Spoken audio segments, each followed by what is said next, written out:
This video will cover AML with CBFB MYH11 fusion. To remember that this video is about an AML subtype, all we have to do is remember our AML prompt, which is this amulet, because the word amulet can easily be shortened to AML. This AML involves the CBFB and MYH11 genes. The CBFB gene is represented by our main character's Brazil jersey, which, if you didn't know, CBF is the abbreviation of the Brazil National Team Association. CBF will then therefore help us remember CBFB for obvious reasons. To remember the MYH11 gene, look at what the character is holding. This is a bowl of myrrh. I had no idea what myrrh looked like prior to making this video, but apparently it looks like this. For our purposes, since myrrh is so close to MYH, that's how we're going to remember the MYH11 gene. These two genes are found in chromosome 16, and to represent chromosome 16, look at this nunchuck that he's got. It's got a part of it which is made of sticks and another part made of chrome metal. Let's break this down.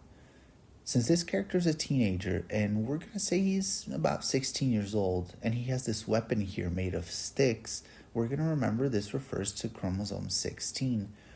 To remember the chromosome part, let's just remember that part of this nunchuck is made of chrome metal, and chrome is our symbol for chromosomes. One more thing that can be helpful to remember regarding fusion is just how you can notice that the nunchucks seem to have been fused or something here. Something funky happened. Okay, now that we've covered chromosome 16 in detail, let's move on. This AML is most commonly seen in younger adults, and since our main character here fits that description, that's what we're going to use.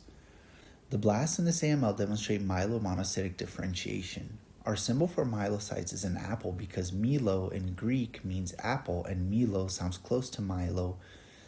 And our symbol for monocyte is a monorail train, since monorail train has the letters mono, just like monocyte. Put these two together, just like in this image, and you get myelomonocytic. Oh, and of course, since there's some kind of explosion or blast happening here, we're going to remember this is referring to myelomonocytic differentiation in blasts. Man, I'm making this way too easy for us.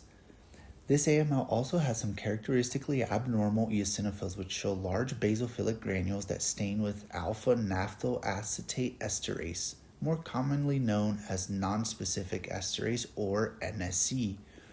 To represent eosinophils, we have our known symbol, which are these bowls of oatmeal.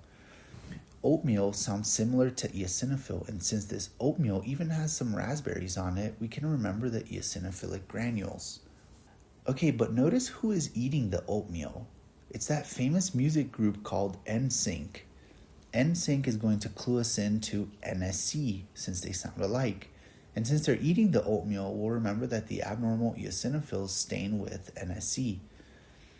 As in other videos, we have a fortune chest here, which represents the number 14 since fortune sounds like 14. This chest is also filled with CDs. This is to help us remember that the blasts typically express CD14. This door in the back here made of sticks will also help represent a CD marker that is seen on the blasts. The marker is CD64, and since the word sticks sounds like the number 6 and the word door sounds like the number 4, that's how we're going to remember it.